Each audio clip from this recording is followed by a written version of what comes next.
Hey guys, हाय, good evening. तो previously मैंने सदगुरु जी के बहुत सारे वीडियोस देखे, उनके बारे में बात की है। उससे जो कुछ थॉट मैं एक्सट्रैक्ट कर सकता हूँ उनको एक्सट्रैक्ट करके मैंने हिंदी में बताने की कोशिश की है। मैं इसको रिएक्शन नहीं बोलूँगा, जस्ट मुझे देखना था, मुझे कुछ समझना था, इसके लिए मैंने देखे। आपको देखना है, समझना है तो आप जाके प्लीज़ देखिए और समझिए। मैंने प्रीवियसली बात की है अबाउट डेजर्टाइजेशन के बारे में। सदगुरु जी का जो वीडियो है रामचरण तेजाज सर और उसके बाद में चिरंजीवी सर, उनके साथ में जो एक वीडियो है, बहुत अच्छी स्पीच है उनकी, उसके बारे में बात की। फिर उसके बाद में फार्मर्स इन इंडिया, उनकी सिचुएशन, उसके बारे में एक प्रीवियस वीडियो था, एक 12 मिनट्स का वीडियो, उसके बारे में बात की।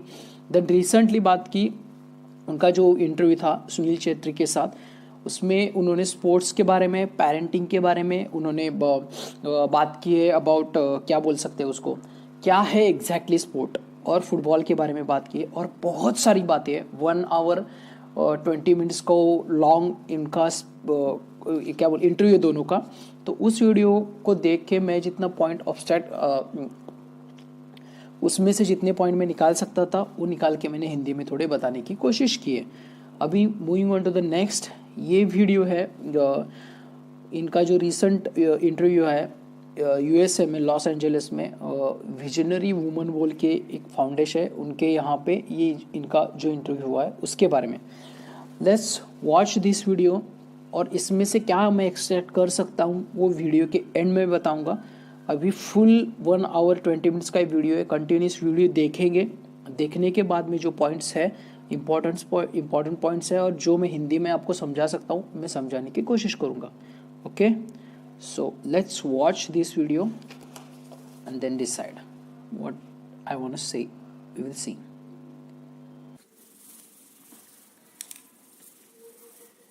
Let's watch it. जननम सुखदम प्रेयर। मरणम करुणम मिलनम मधुरम स्मरणम करुणम कालवशादिह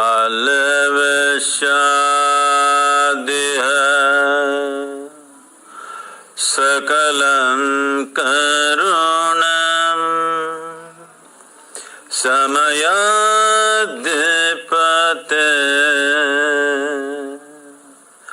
अखिलं करुणम्। Good evening. Good evening, everyone. I said good evening. I thought you're not on talking terms with me already. Good evening, everyone. Welcome to Visionary Women. You probably know, and most of you know, that Sadhguru is known as being a mystic and a humanitarian. And now you see by the video that he's known for his mountain biking. This humanitarian doesn't concern with my diet. Okay. Well, and he's also known for his incredible sense of humor, his warmth. Like vegetarian, non-vegetarian, humanitarian. I hope people don't misunderstand that. Yeah. But most impressive, I have to say, is my husband and I were at your ashram probably 2 years ago, and we got a first glimpse at what you do in rural areas by uplifting them from poverty, from the huge schools that you run. And we at Visionary Women feel that it's a huge honor to have you here tonight, so we can discuss a few things that is of importance to us as well. So welcome to our community at Visionary Women. And the purpose, I'm so sorry, I feel that maybe I'm looking back at people, but the purpose of our salon series is to create experiences of learning, meaning, and belonging for our members and for those who soon will be our members, right? Yes. And as I was talking to you just a little bit earlier before the event, what we see in the national conversation this past year is that people are trying to refigure how men and women should interact with each other. And I thought that it would be very appropriate for tonight to also invite men in our forum. Given that we're a women's organization, we're very well aware, not only our board but our whole membership, that in order to have true understanding, we need to be talking about these conversations aloud, collectively, and most importantly with an open heart.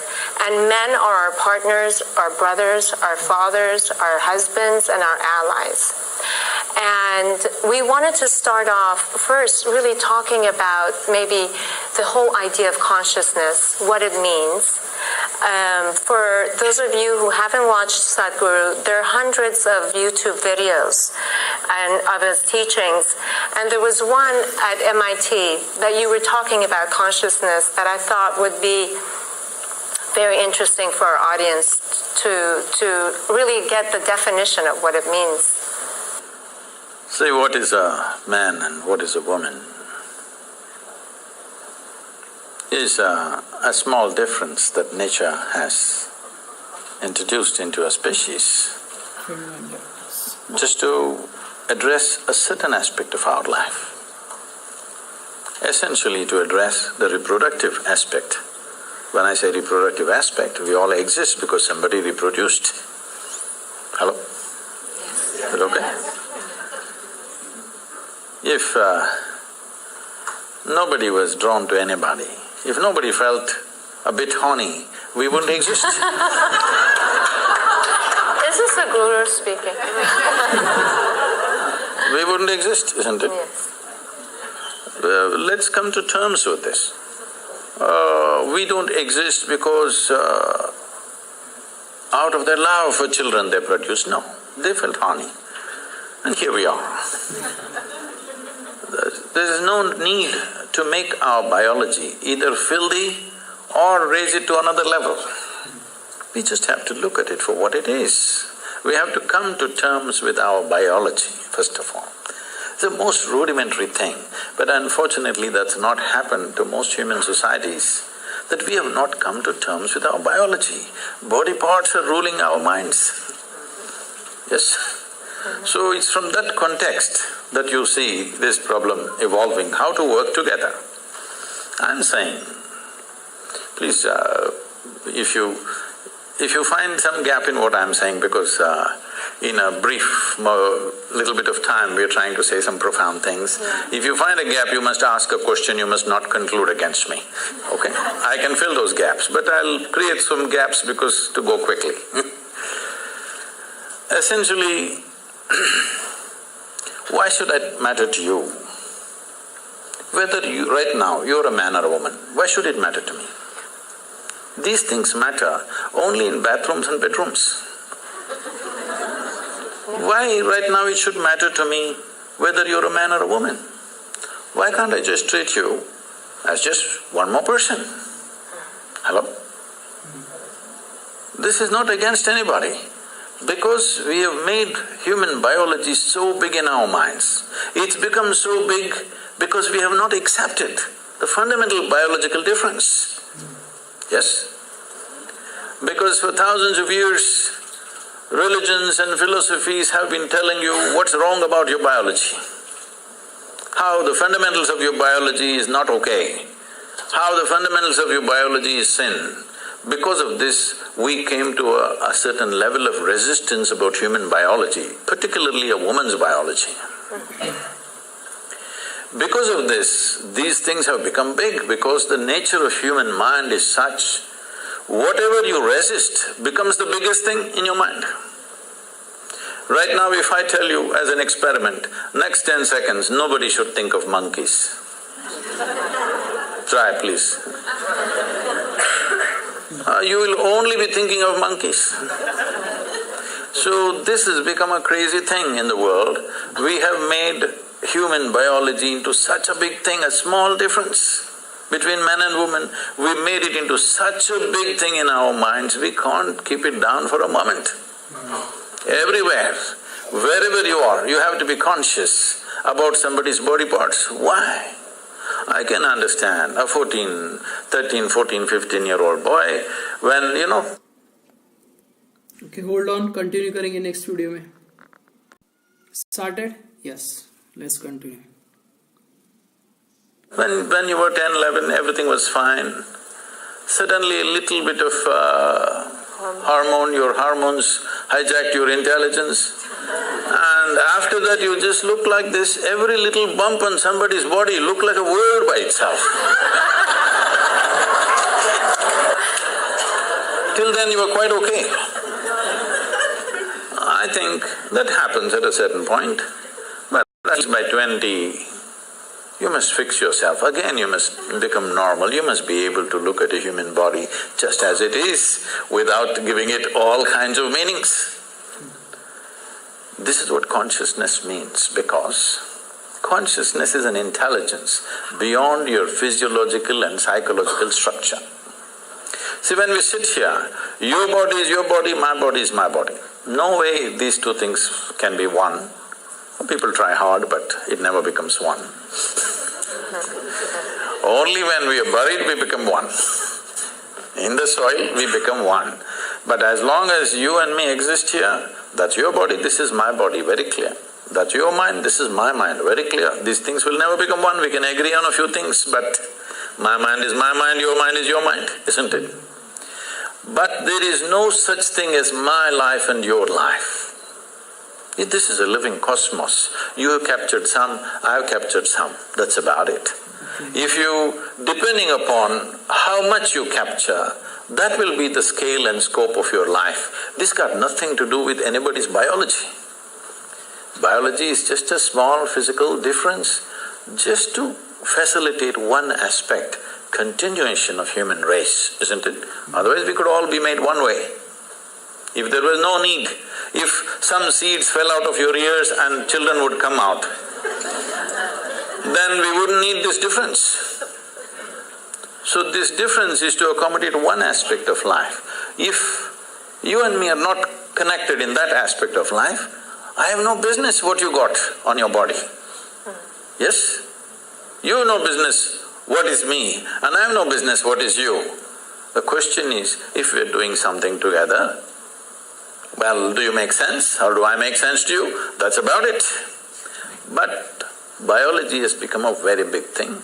One reason in the working spaces and work areas, I think this is only in America, maybe this is the second generation of women. Or really I can say this is really the first generation of women who really stepped out to work in every arena of life. That's so almost everywhere in the world. In India also it's very new, it's in the last 25 years that women are really stepping out to work. This has happened not because of some liberal revolution that happened, this has happened simply because of technology. Technology has taken out the significance of man's brawn. When there was no technology, almost everything was done with human muscle. When that was so naturally man-dominated because of the muscular force. Domination also was only in the survival aspects of life. There were other aspects of life where the woman always played a significant role. We were not born to men. I was not, at least.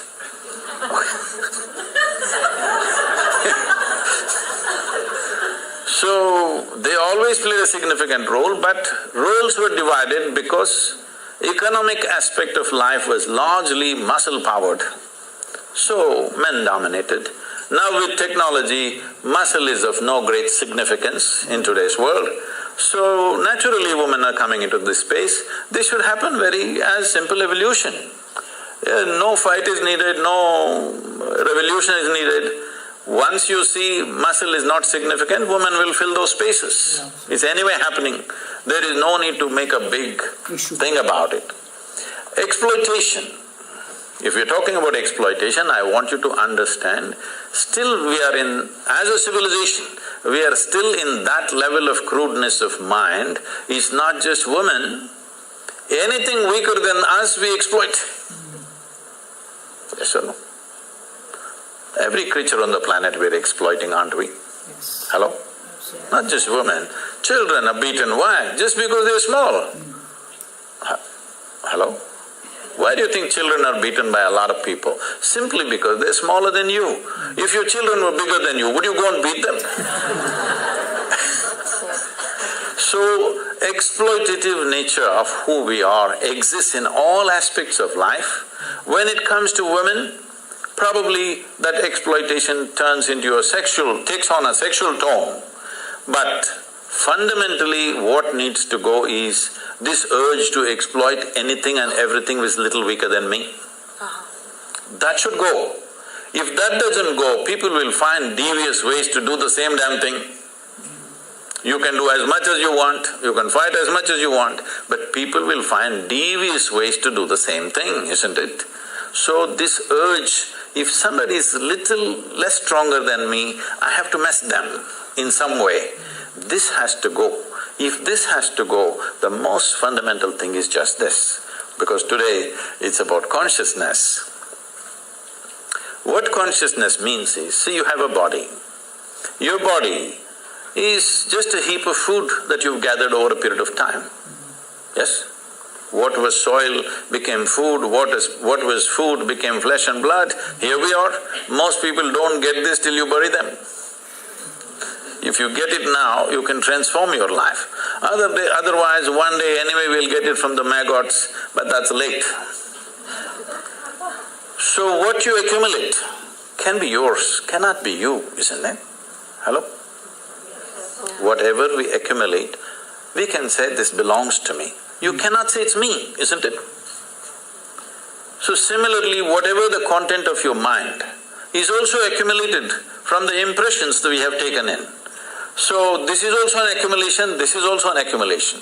These things are two basic faculties we have. Right now, unfortunately, we are so badly identified with these two things that we can't use them as we should, but they are the source of a lot of mess in the world. So when you say consciousness, you're talking about a dimension of intelligence which is neither of the body, which is neither of your mind, but it is the source of both the body and the mind. You just eat a piece of bread and it becomes human body. Hello? Happening, right? If I take a piece of bread in my hands right here and turn it into a human body, who would you think I am? Huh? Magician? Did you see a magician making a baby?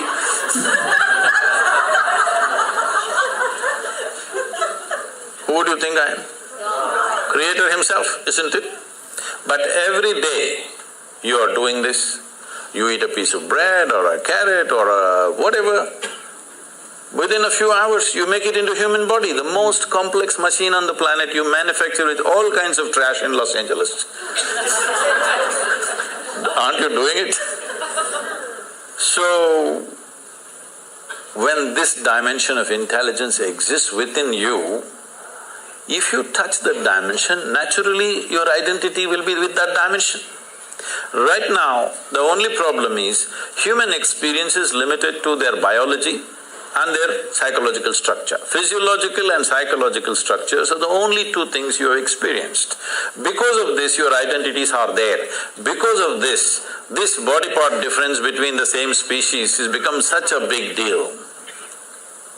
But do you feel that men and women have different essences? Do they have… you've talked about the masculine and the feminine principle.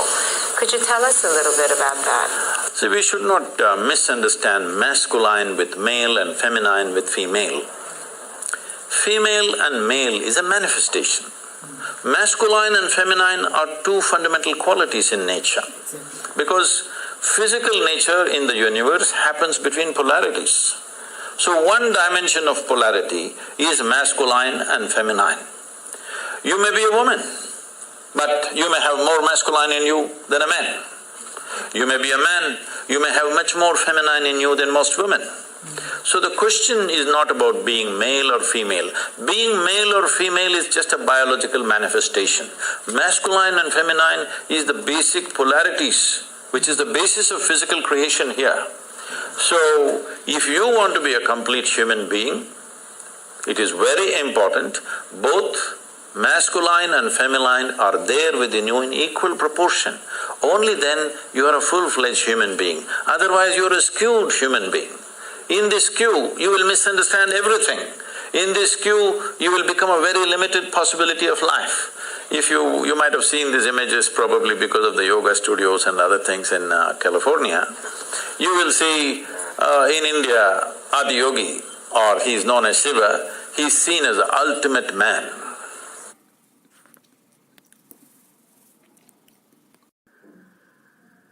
Okay. He is the ultimate man not because he is a super macho. He is ultimate man because one half of him is a woman. Have you seen these images? One half is a very athletic man, another half is a full-fledged woman. So his body itself is one half man and one half woman. In yoga, this is called as Pingala and Ida, 2 dimensions of your energy within you. Only when these 2 things are in balance, you have a proper perspective of life. Otherwise, you have become a very biological entity.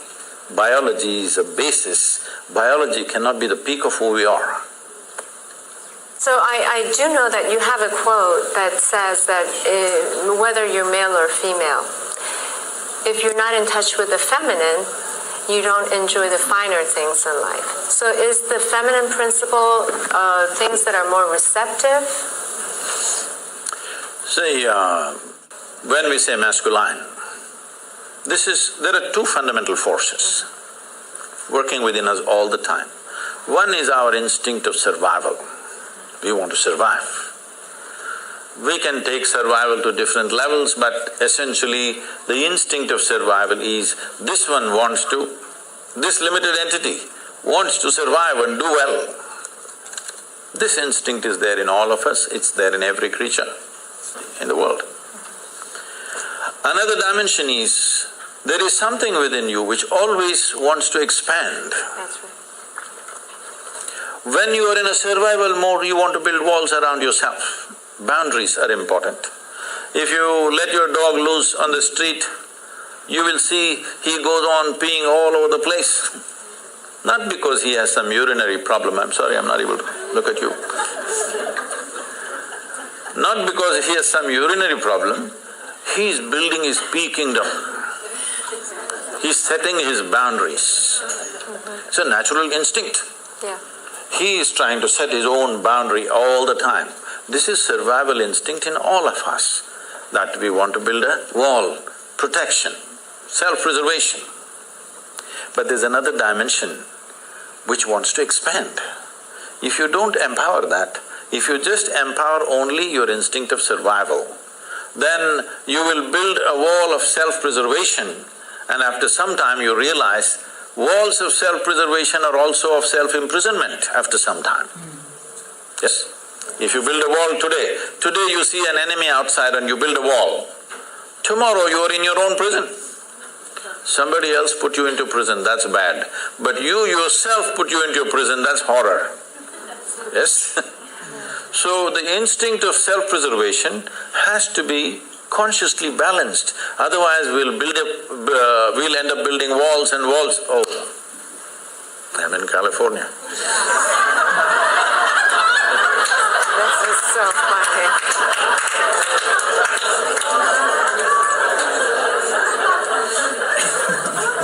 No, I was not making a political statement. You just did. So, inevitably, when we feel unsafe, we'll build a wall. So, the instinct of self-preservation cannot be ignored. It is there, obviously, isn't it? Obviously, it is there in all of us. Walls are not always of brick and mortar, there are a variety of walls we set up. But the longing to expand is also there. How much expansion do you want if you sincerely look at this? Today, if you're here, you want to be a little bigger. If you're there, you want to be a little bigger. But suppose I make you the queen of this planet. Hello? Don't look at me hopefully, huh? Why will I commit such a blunder? Suppose I make you the queen of this planet. Will you be fulfilled? No. You will look at the moon. Why not that? If I give you the moon, will you keep quiet? You will look at the next galaxy. If I give you one galaxy, will you keep quiet? You will look at the other galaxies. So there is something within you which wants to expand. How much expansion do you believe will settle you? If you really look at it, you want to expand boundlessly. There is something within you which does not like boundaries. Please look at this. If I imprison you right now in a 5x5 cubicle, you will feel horrible.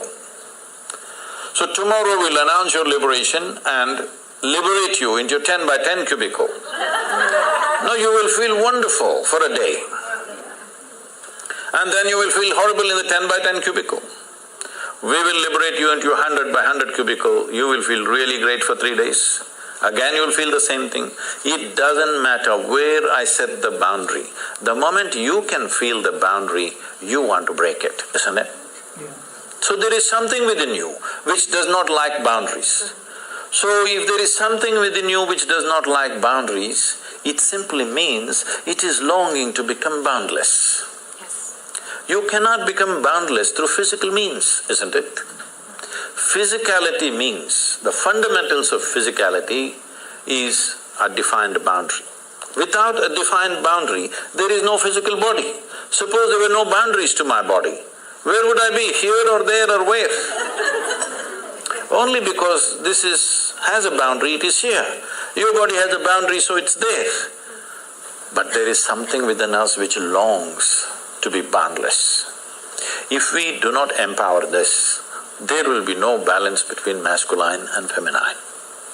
That is why ultimate liberation, both for men and women, it's not, see, one cannot be liberated from the other.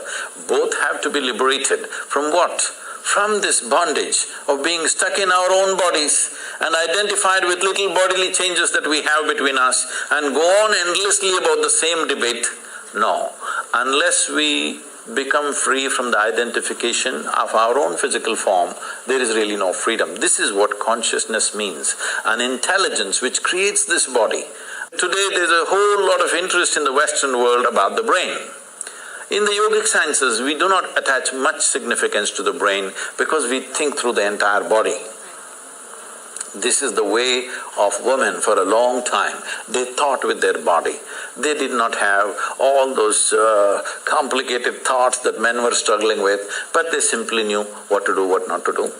Because they thought with their entire body, because their body was doing things which no brain can do. Even now, if I ask you, what you call as intelligence in modern terms, in today's educated world, what people think is mind is a combination of memory and intelligence, isn't it so? Memory and your ability to concoct something out of what you remember, the data that you have and what you make out of it and use it, now you're considered smart, isn't it? Let's start with memory. See, if I ask you 10 generations ago how your grandmothers looked like, do you remember? No. Do you remember? No. But your great-great-great-grandmother's nose is sitting on your face right now. Your body remembers or no? Your body remembers or no? How your skin tone was 1,000,000 years ago for your forefathers, your body still remembers, yes or no? So in terms of memory, what your body carries is trillions of times more than what your brain can ever carry, yes or no? Yes. The complexity of activity that are happening in a single molecule of DNA, with all your brains you can't figure it. Yes or no?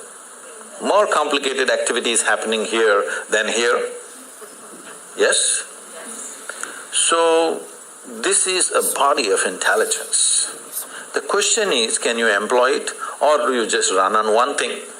In the yogic sciences, we look at human intelligence as 16 parts. So this is like a 16-wheeled truck, but you choose to drive it on one wheel. Very strenuous.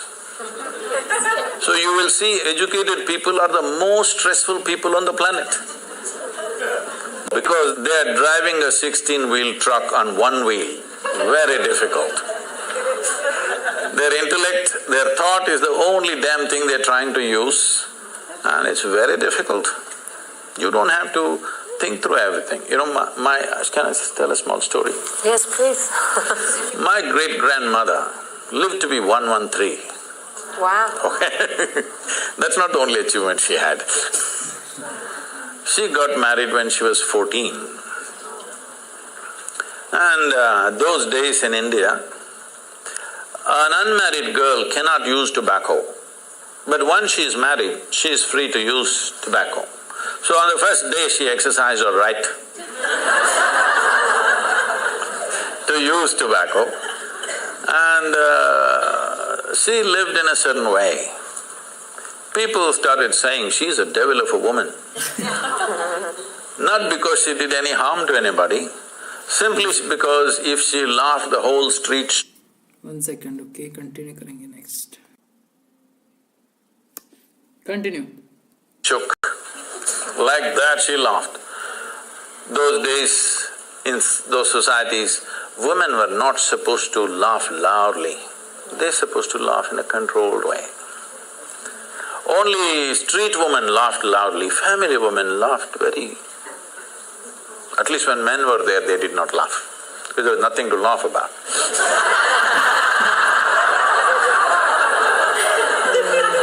But she laughed in such a way that the whole street would shake if she laughed. So people said she laughs like a devil. Always, unfortunately, this is the whole thing. The devil is a laughing one. God is a dead serious one. It's your choice. So, she lived wild. Wild means, at the age of 67 or 68, she lost her husband, and then she decided, this is a very large land-owning family. So she moved out from the family and built a small temple with her own hands in somebody else's land. Somebody else means another family's land, not without permission, with their permission, but she was family's disgrace, because this family owns hundreds and hundreds of acres of land, and she sets up her stupid temple in somebody else's land. The whole family, oh my God, she's ashamed. And she built a temple, not for any god, she sat there. She is the main piece. No god, she just sat there and people started visiting her. And slowly, this following grew for her and she just lived there. When we went there for vacation, she would come to see us.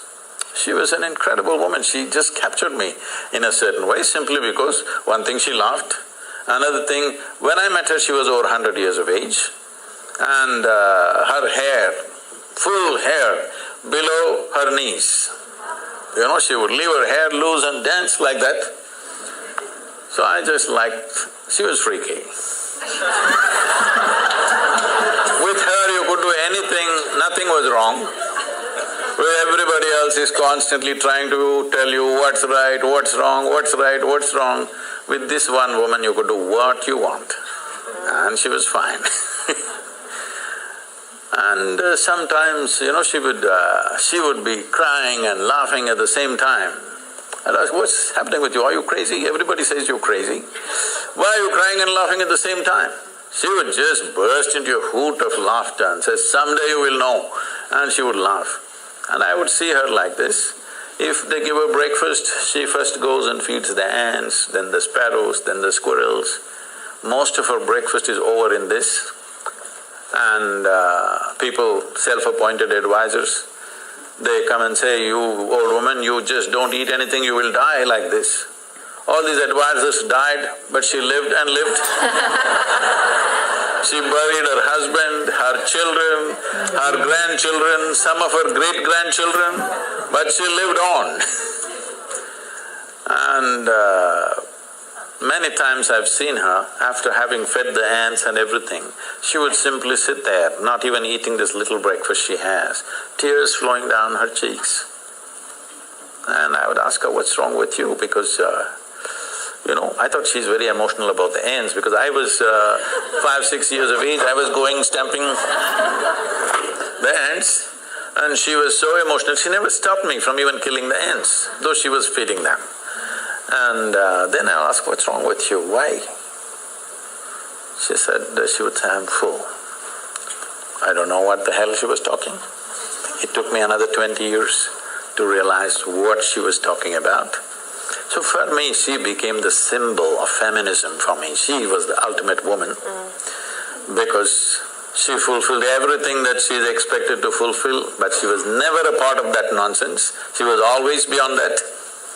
And this is because not you have great thoughts. Thoughts are very rudimentary stuff in human life. This must be understood, I'm sorry. Because I'm being introduced as a thought leader, I'm getting scared of that.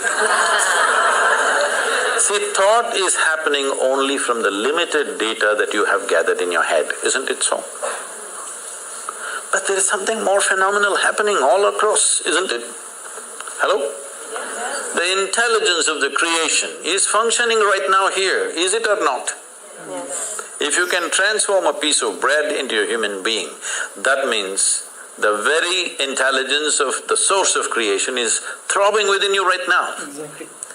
Instead of identifying with that, we are unfortunately getting identified with what we accumulate, with the car we have, with the house we have, with the relationships we have, with the body we have, with the accumulated knowledge that we have. We have gotten identified with things that we have acquired rather than being identified with the source of who we are.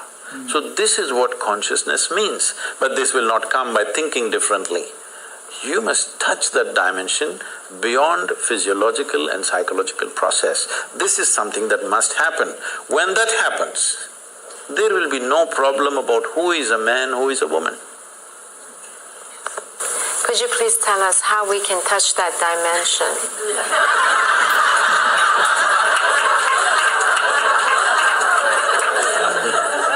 We can start with a very simple process, which today tens of millions of people are practicing across the world. I brought this out because, when I was just about maybe around 2.5 years of age, my mother, her health was not good.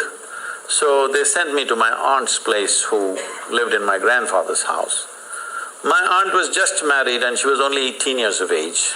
She was that bubbly, joyful, loving human being that you can't stop her for a moment. And she took me in as her own and we became great friends. I was there for nearly 2 years maybe, but after that I came back to my parents, but I always developed that close relationship with her, not of an aunt, but we became buddies right through our life. Then a time came and her life went on like normal, marriage good, children cute, and the boy got educated and went somewhere and the girl got married as she wished and grandchildren came, everything wonderful. Then she got some ailment. Then she knew in the next 2 years she's going to die, max 2 years. Then I saw this wonderful human being deteriorating into nothing. Total mess she became. This such a loving, joyful, exuberant human being that nobody could stop suddenly became a wreck. I just looked at her. I was into too much travels here and there, I tried to catch up with her, but nothing much could be done with her because she just shattered. I just looked at her and saw the only problem with her is she knew two things, her physiological structure and her psychological structure. She managed it well and kept herself loving, joyful, wonderful, everything. The moment she realized these two things are going to end, she's finished. She's just finished. You can't believe such a wonderful human being became so nasty and miserable and broken. At that time I thought, this is something that needs to happen. So we started what is called as, in Tamil Nadu, we started this Vurusuttu Anmikam. This means one drop spirituality. Everybody must have at least a drop of something which is beyond your body, which is beyond your mind, something within you which is not a concoction of your mind. A place to stand beyond physiological and psychological process must be there in every life. As a part of this, we launched what is called today being practiced by many people. Is anybody practicing Isha Kriya here? Yes. Yeah. This is a simple process. Initially, it looks like a psychological process because people can't keep their mind aside, they have to use it in some way. So we are going through the psychological process, but if you go deep enough into it, if you sit here, your body will be here, your mind will be there, what is you is little away from that. Once there is a little distance between you and your body, between you and your mind, this is the end of suffering. Because human suffering happens only on two different levels, physiological suffering, psychological suffering. Do you know any other kind of suffering? Hello? No. Physical suffering, mental suffering, this is all. Once there is a distance between you and your body, between you and your mind, this is the end of suffering. This must happen to you not at the end of your life, at the very beginning of your life, because the fear… Okay, start. Fear of suffering is what has crippled humanity. A human being has not explored the full depth and dimension of who they are simply because of fear of suffering. What will happen to me? What will happen to me? Is always the concern, isn't it? Suppose you came to this kind of ease, that if you sit here, whatever the hell happens to me, this is how I will be. If this assurance and ease came into your life, then you would explore life in many more ways than you're doing it right now, isn't it so? This needs to happen. If we want to unleash human genius on this planet, the fear of suffering has to go. For that to go, you must know something beyond your physiological and psychological structures. Absolutely. Do you feel that… First of all, I wanted to ask you, can you define… what is the difference between meditation and prayer?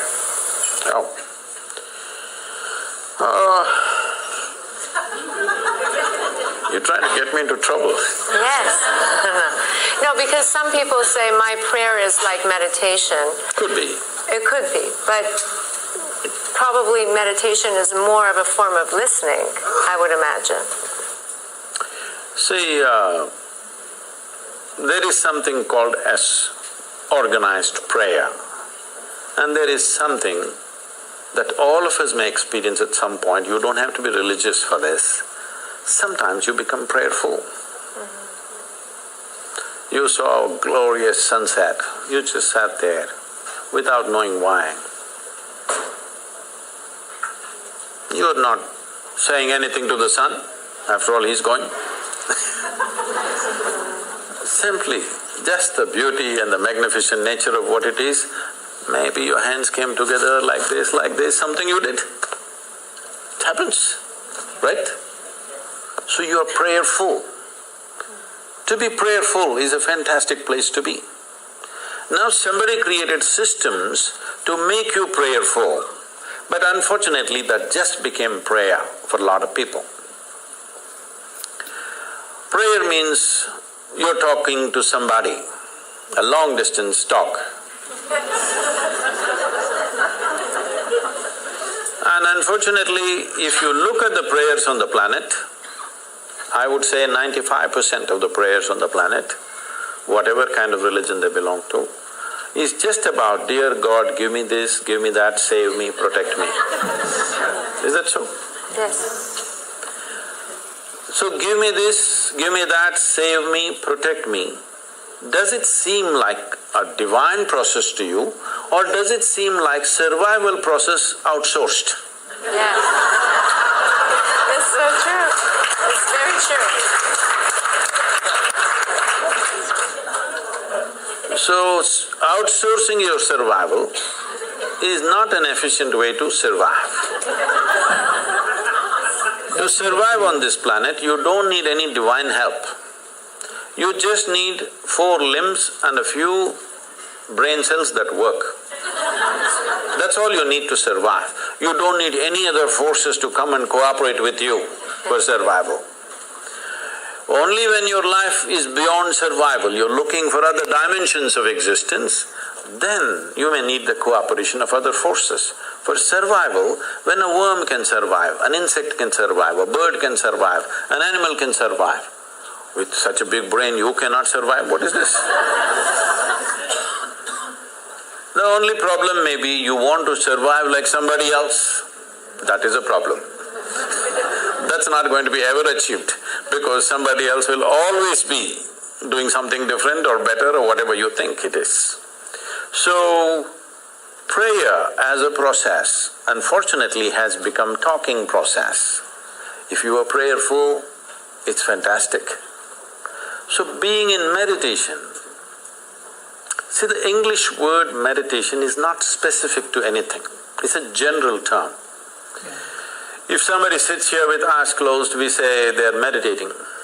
But with eyes closed, you can do many things. You can do japa, tapa, dharana, dhyana, samadhi, shunya, samyama. There are many things you can do. Or you might have just mastered the art of sleeping in vertical postures. That is also an art.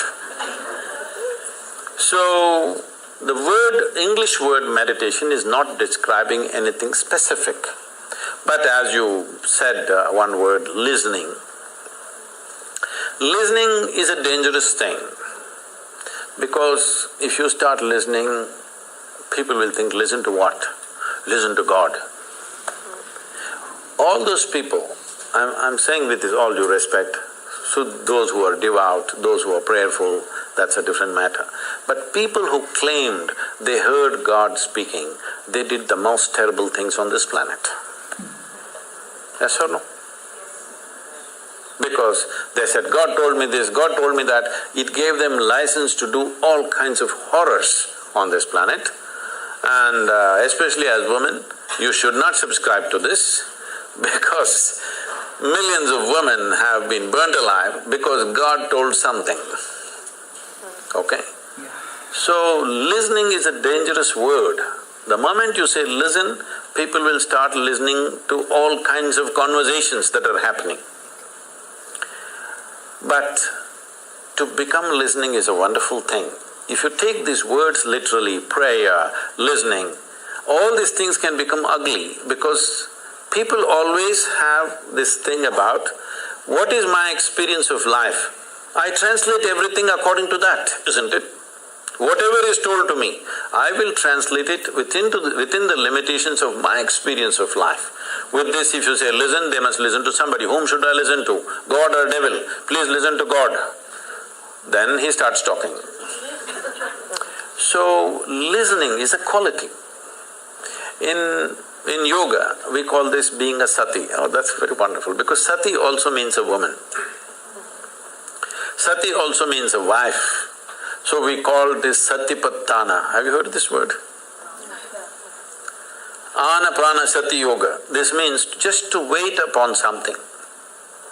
Because they saw in ancient societies, women had a certain quality of waiting which made them very special. Because it's not like today, if a man goes out every 7 minutes, you can keep track of him. You can put a GPS tag on him, where is he going, what is he doing. Every 7 minutes he has to message back where he is. Those days, either on business or war or expedition, they went out. You never know whether they're going to come back or not come back. You're holding children and sitting here with all kinds of forces around you, and everybody knows your man may not come back. It's always possible he won't come back. But they waited. That waiting had a very special quality because in waiting there is an eternal quality. In doing, all doing has a beginning and an end, isn't it? Yes. Waiting has an eternal quality. So this quality in the yoga we refer to as sati. Sati means wife and a woman. The feminine is called sati, and this is the quality of waiting. In a way, it's listening. You're just willing to be with life. Now you understand it's not all about messing with it. There are some things we do and rest we wait. It's like pregnancy. Some things you did, rest you wait. life happens.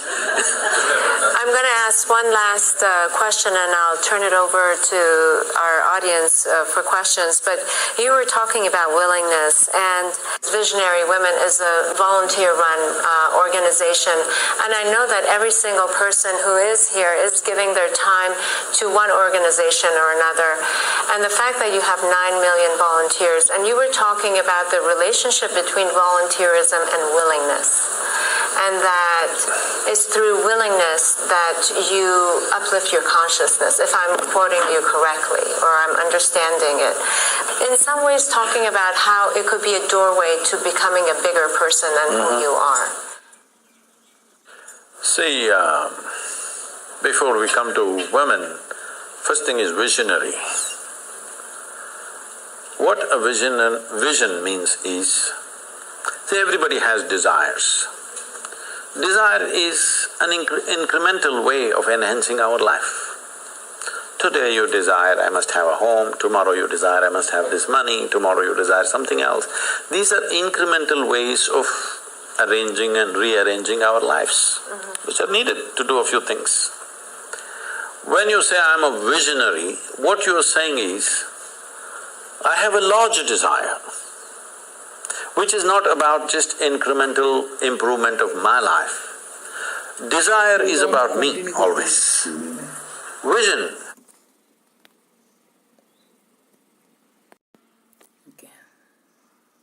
is an all-inclusive process. So, this itself is a phenomenal thing. If people, instead of having desires, if they have a vision, vision is always all-inclusive. Desire is personal. Desire leads to incremental changes and improvements. Vision can transform the whole situation.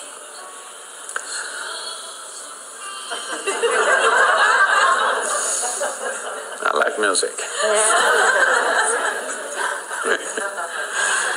So, about willingness, because you said you're a volunteer, is to be a volunteer.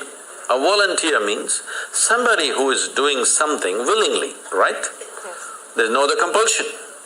There are no financial compulsions, there are no social compulsions, there is no something else. You want to do something willingly. So when you're a willing participant, right now, you're a volunteer. I'm asking all of you, right now, are you compelled to be here or are you here voluntarily? Oh, thank you. Because I've spoken to conscripted people also. I've spoken in the prisons, I've spoken in many places. So you're here willingly. You're doing something willingly is the fundamental of your joy, isn't it so? Hello? However simple or stupid or idiotic activity it is, I am doing something willingly. Makes a world of difference, isn't it so? Hello?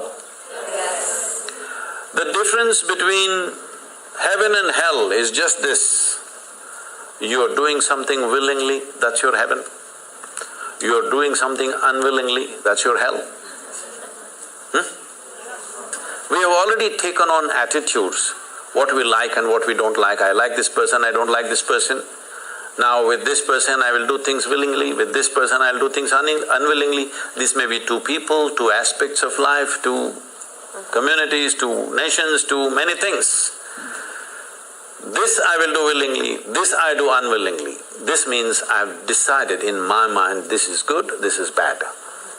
When I hear even on national news channels, good guys and bad guys, it just… once you have this kind of thing, you are going to be disastrous to the planet. It's just a question of time. The moment you decide, this is a good person, this is a bad person, this has gone deep into American society. No, there are no good people and bad people. Everybody is oscillating between the two.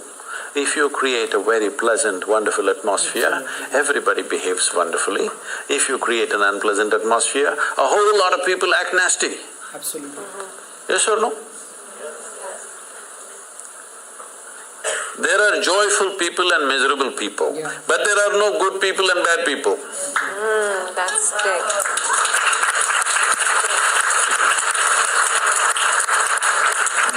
The moment we think we are good, we are entitled to destroy the bad, isn't it? Yeah.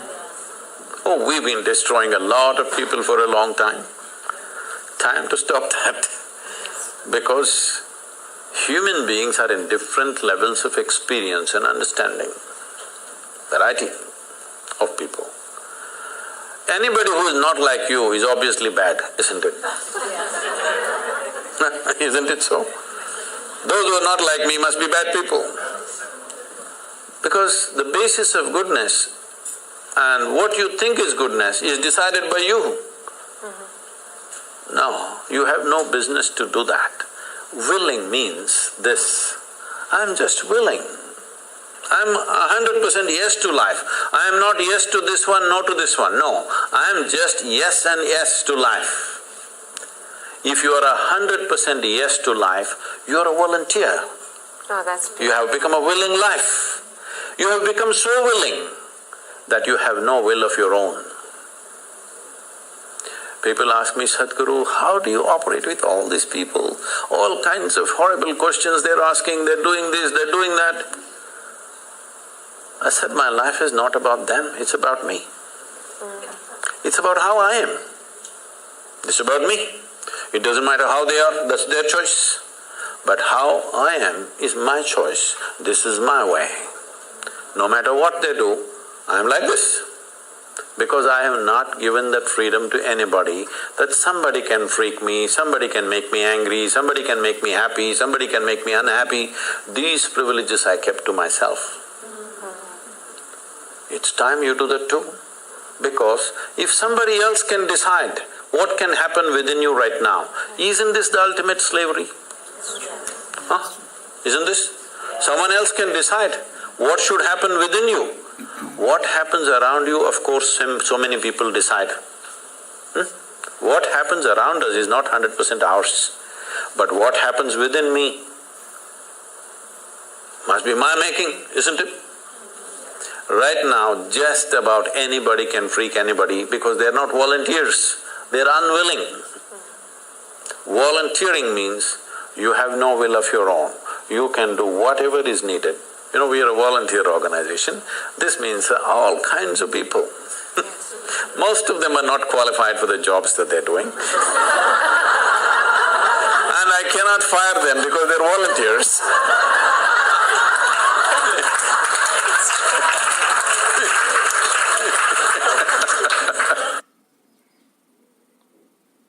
Daily basis, Sadhguru, I can't work with this person, she's so horrible, I can't do it. I tell them, see, in this world, this is the sort of people who exist, like this, like this, like this, like this. This is the kind of people there are. But if you want to work with ideal people, you must go to heaven. And today. Today. But if you think what you're doing is very significant, you must learn to work with all these horrible people. This is how the world is. If you think what you're doing is very significant, you learn to work with all kinds of people. You will see horrible people will do wonderful things. Yes? Yes, yes. But if you want to work with ideal people, you won't find any. I haven't found one yet.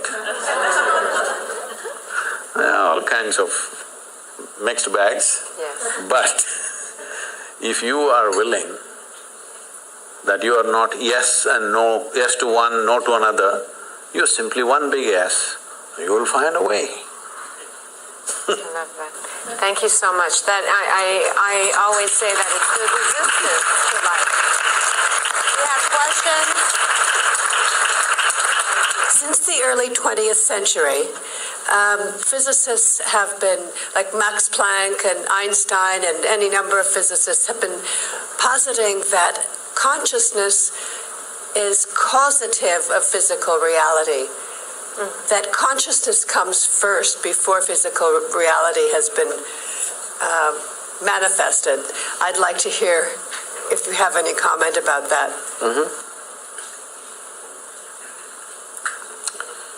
I'll need a few minutes for this question. Yes, please.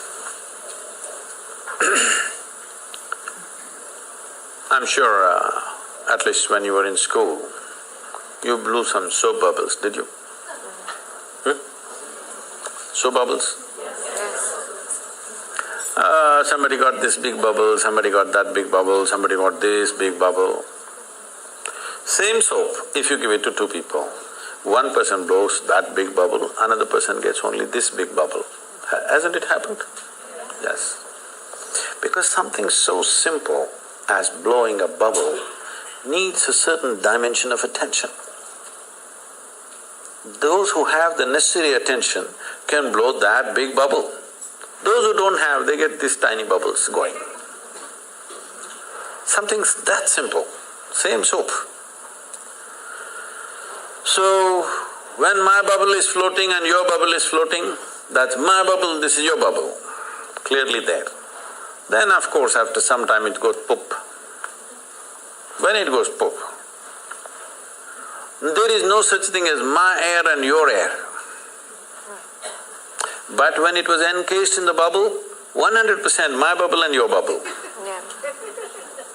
Just like that, this bubble and that bubble. Now, whether you got to blow a big bubble or a small bubble determines many things.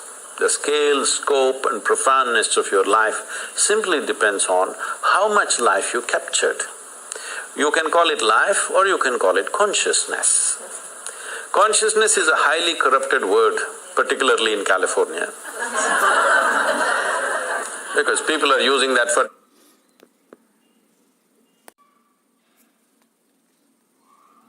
just about everything.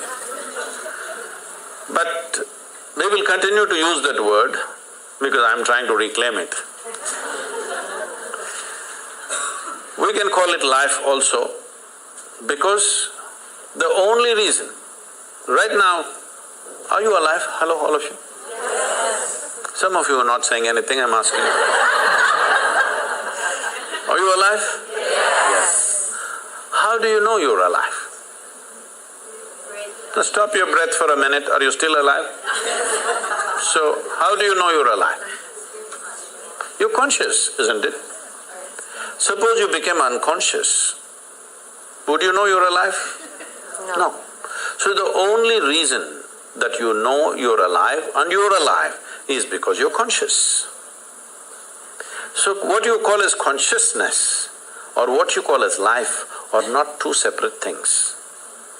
So, I did not know about physicists talking about consciousness. I knew Einstein said something vaguely because I'm, as you see, I'm unschooled.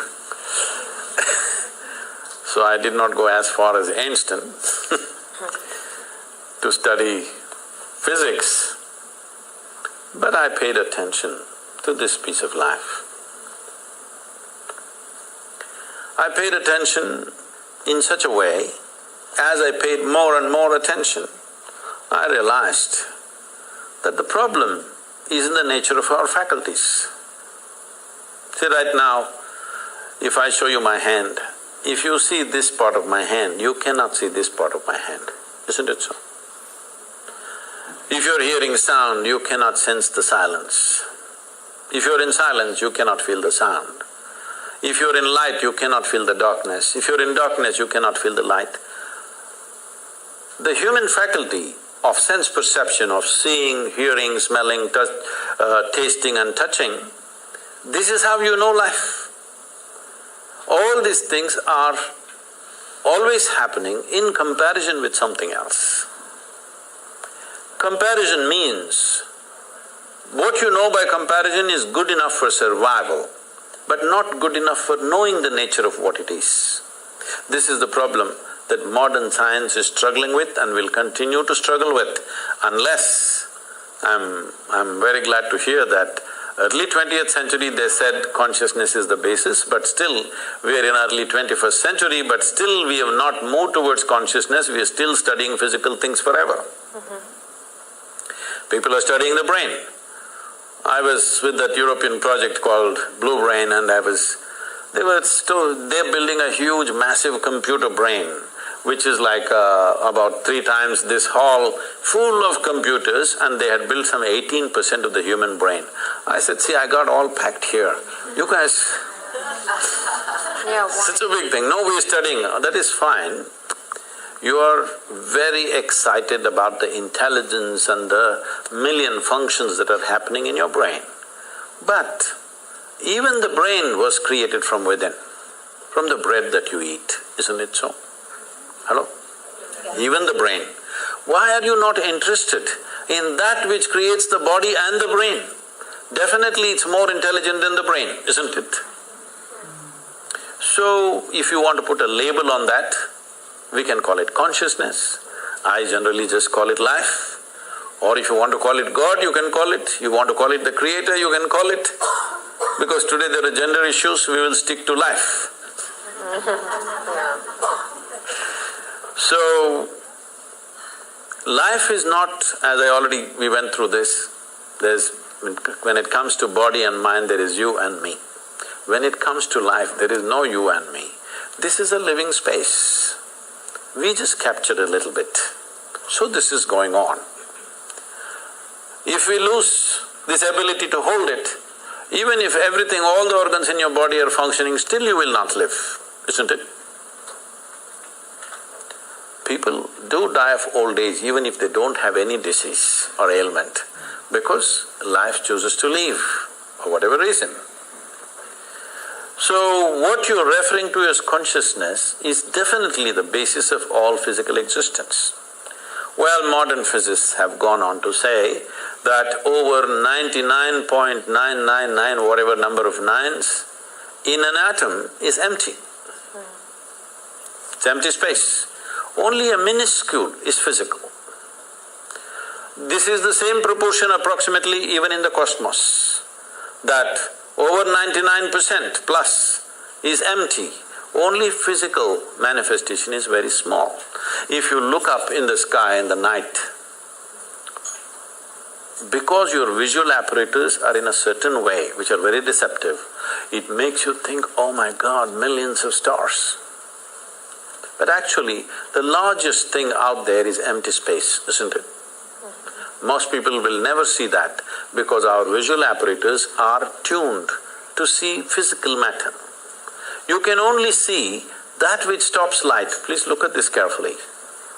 You can see my hand right now only because it stops light, isn't it? If my hand allowed light to pass through, you wouldn't see. Right now there is something here very vital for your life that you're not seeing, which is the air that you breathe. You cannot see. But isn't that more important than my hand? Hello? So there is a living cosmos which is the basis of everything. It's just thrown out a little bit of physical matter, including your little body.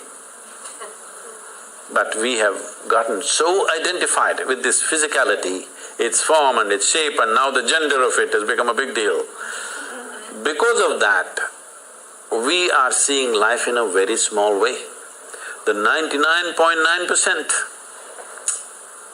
is that life or the 0.1% is life? Please tell me. The bigger thing, isn't it?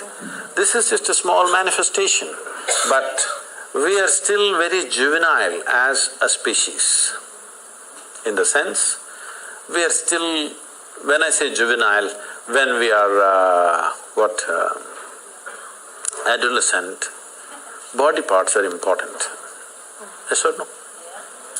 We are still, as a humanity, we are still in that condition. Body parts are super important. This is why spiritual process is important. When I say spiritual, once again, this is another most corrupted word on the planet. If I say spiritual, people are thinking looking up, looking down, looking at heaven, whatever. No. Spiritual means your experience of life has transcended the limitations of physiological and psychological process, which is what you are saying the physicists also said. That's very wise of them, that without experience, with inference they are saying that we acknowledge their intelligence, but after 1 century, we are still not there. as a race, as a human species. But one thing I must share with you here is, I was just telling Nicholas, which came back to me because he asked some question. See, when I started doing this work 36, 37 years ago, what I found was when I conducted events and programs, over 82 to 85% of the people came because of physical ailments, because they knew this will give relief. Only 12 to 15% of the people came there, want to know something, experience something.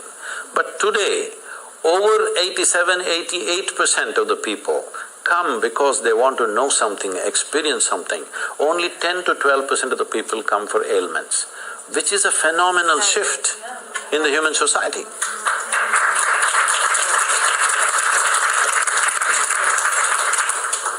Could we have one question from that side of the room? Good evening, welcome to Los Angeles. Thank you for your time. The question I had was, you mentioned to be free, you have to be stepping outside of the body and the consciousness. How do you achieve that, to have that freedom? That was my question. But how do you achieve that separation when you step out of the basically physical body and the consciousness?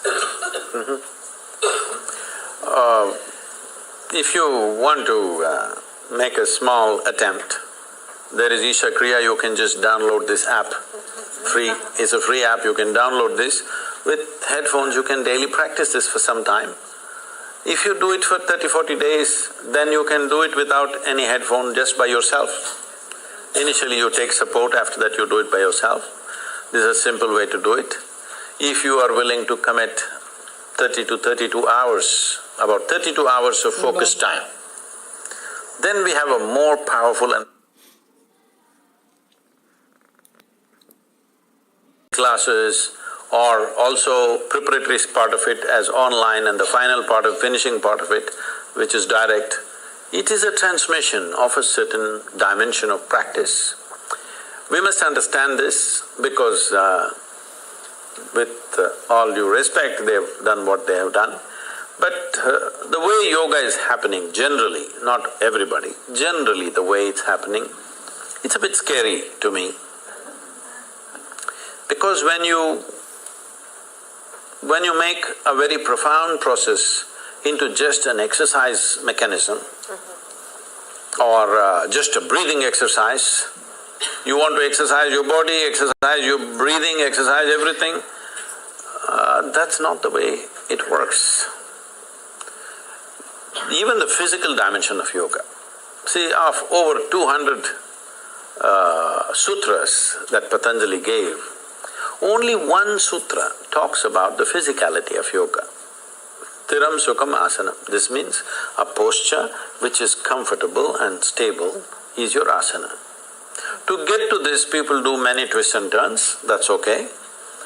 But only one. Nobody bothers what is the remaining 200 and odd things that he's spoken. So the physical aspect has come to the West and that's become big. It's good, it creates health, well-being. But I want you to understand, there are more people on this planet who are healthy and miserable than unhealthy and miserable. Those who have ill health, at least they have a good reason. They have a good excuse. Healthy and miserable, you have no reason, no excuse to fall back on. So, it is important that you understand yogic practices are not practices, they are live forms.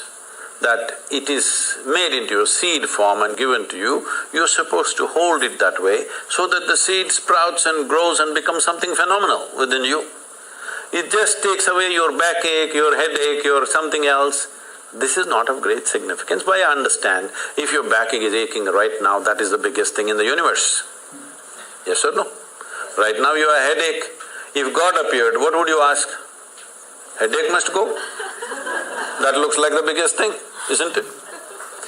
So I understand, when body is in trouble, keeping the body well is important because even if your little finger is hurting right now, this little finger will become the center of the universe.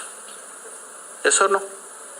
When it is fine, you can just ignore this body and simply sit here and talk about other things. Little finger is feeling like hell, little finger will become the center of the universe. So keeping the body well is important for that reason, so that you can keep it aside. If it's very well and no issue, you can just keep it aside and look at other dimensions of life. If this is trouble, our entire focus will remain on this, isn't it? So inner engineering is that kind of a process. There is a powerful system called Shambhavi, where it is given in a seed form. It is a planting that you do and slowly evolves within you. Millions of people, this is one thing I'm proud of in my life is today there are millions of people, men and women. In the morning if they close their eyes, tears of ecstasy are flowing. I think this is fantastic. People ask me, Sadhguru, what's the greatest thing you have done? I said, tears. Tears of love and ecstasy are flowing. That's a great word. Thank you so much. I think our time is up, but Sadhguru, we want to thank you for this evening. On behalf of Visionary Women, we also want to donate to the Girl Child Project of Isha Foundation. And if you have 2 minutes to talk about what you're doing to help the status of girls, young girls in India, we would very much appreciate it. And Shelley, I'm going to put my shoes on and please join us. I think a little bit of video was there in the introductory video about the rural India, the programs that are happening. I don't know if you saw that, like a 70-year-old woman is playing a game. You saw that she's throwing a ball or something. So this is a movement we started about 17, 18 years ago. And today, the next event is coming on 9th of December. I'm there for that event and over 10,636 men and women are participating in the event. That is, as players. Over 150 to 200,000 people will be there as spectators. The people who are playing are just ordinary men and women, especially women in rural India have never played a game in their life. After they're probably 7, 8 years of age, they never played a game. But now they're coming out and participating in a public tournament in front of everybody. It's on the television and ministers and celebrities are coming there to give prizes for them. It's an exhilarating experience for them. One thing it did was, it leveled out many differences of lines of religion, caste, creed, we leveled it out with these simple games. And in our schools in rural India, in very remote places, we have schools where at least 43–44% of the students are first generation going to school. In this… Right now the average school-going children, about 61% are girls. Because in our schools we have made sure the girls are safe, there are proper bathrooms for them, and there is a culture where they are respected and not made fun of, and there are small things about biology which is the basis of our birth, but unfortunately we think it's some kind of funny thing. These things we have leveled out, we have created different culture in the schools, so the parents feel very comfortable, their grown-up girls going to school, in this kind of school where the atmosphere is healthy. So this we are trying to bring, and we have created 12 schools where we incubate teachers, and we have adopted over 4,600 schools, government schools, and we are operating in them.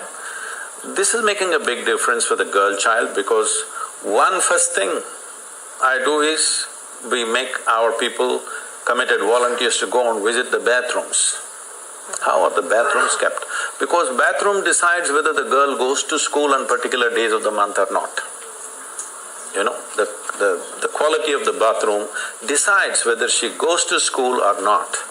And if she doesn't go to school on those few days, next day when she goes, it's a kind of a joke all over the place. It's like It's very unfortunate, but this happens. So first thing is, when we adopt a school, first thing is, I send most important people in the organization to go visit the bathroom. I don't care how the classroom is. How is the bathroom? It is important. So as simple as it seems, when you don't have it, it becomes so important, you know. These are simple things, but when they don't exist, how significant they become. Whether that particular girl goes far in her life or just gets trapped in some limited situation is determined by the quality of the bathroom we provide there. Yes. So this is the kind of change. There's a lot more to be done, but with whatever resources we have, I'm keeping the volunteers. I'm not just a guru, I'm a slave driver. Well, we've been delighted and honored to have you with us this evening, and we want everyone in the audience to know that the proceeds from tonight's event are going to the Girl Child program, that we are delighted to be able to support it.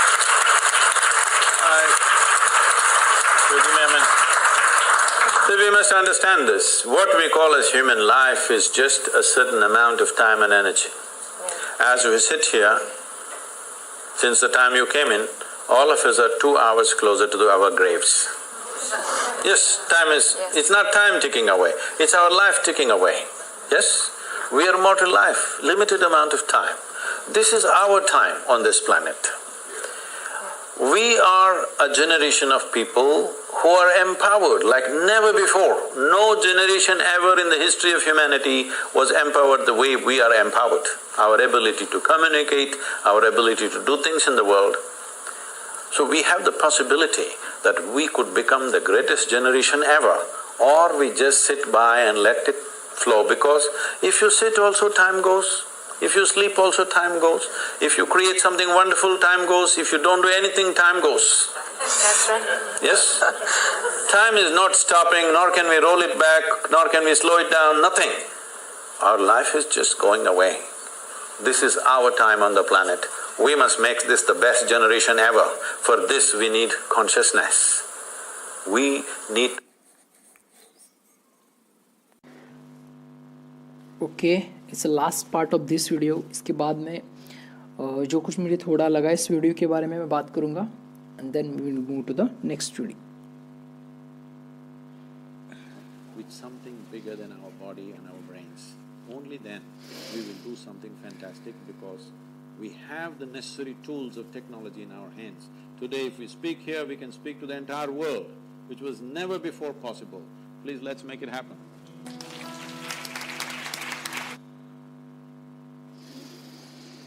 Okay, that's it. Another video from Sadhguru. Okay, so ये था mostly it's kind of event, एक event था वहाँ पे loss Angeles में। वहाँ पे इनकी स्पीच है। वुमेन्स विजनरी करके एक ऑर्गेनाइजेशन है, वहाँ पे उनका ये कोलैबोरेशन था। इसमें से पॉइंट जो नोटेड करने जैसे है, मैंने जो मेरे दिमाग में जो बैठे, it's about nature of a person, human being, masculinity मतलब क्या है, फेमिनिन कैरेक्टर्स मतलब क्या है, और इसके कोरिलेशन से, इसके मिलाप से एक ह्यूमन बीइंग बनता है, वेदर इट्स मेल और female, what ever it might be. The conclusion is कि इन दोनों चीज़ों से ही एक ह्यूमन नेचर बनता है। थोड़े कम ज़्यादा क्या बोले क्वांटिटी में वो होती है, डिपेंड ऑन दैट हम डिसाइड करते हैं। और या इसमें यही ज़्यादातर बोला गया है। फिर उसके बाद में उन्होंने अपने फैमिली का एग्जांपल लिया। फिर उनके बाद में अभी लास्ट में एंड में इन्होंने जो कुछ कर रहे, जो कुछ काम करे उसके बारे में बोला। या इट वाज ओके। और क्या बोल सकता हूँ इसके बारे में, या that was there. And another one thing इन्होंने इसमें बोली कि there is no good person और bad person, there are miserable person और हैप्पी पर्सन। अगर सराउंडिंग अच्छा है तो पर्सन अच्छा बनेगा, अगर सराउंडिंग ख़राब है तो पर्सन ख़राब बनेगा। तो हमें सराउंडिंग पे वर्क करना चाहिए।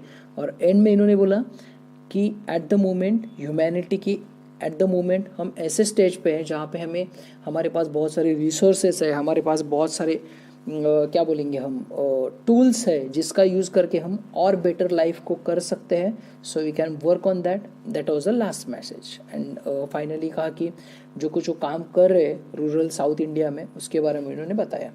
So that was in this video. इतना मतलब क्या बोलेंगे कलेक्ट करके बोलने जैसा नहीं था. It was all about most of the about spirituality, about his yogic achievements and what is there in yoga. It was all about that. जो मुझे समझ में आया इसमें से, जो मैंने बातें पिक की वो अभी मैंने बोली. Let's move on to the next point. Thank you guys. Thanks for a lot for watching. Keep connected. Comment in the comment box and let's move on to the next video. Have a nice day. Have a nice time. मिलेंगे next video में. तब तक peace. Take care.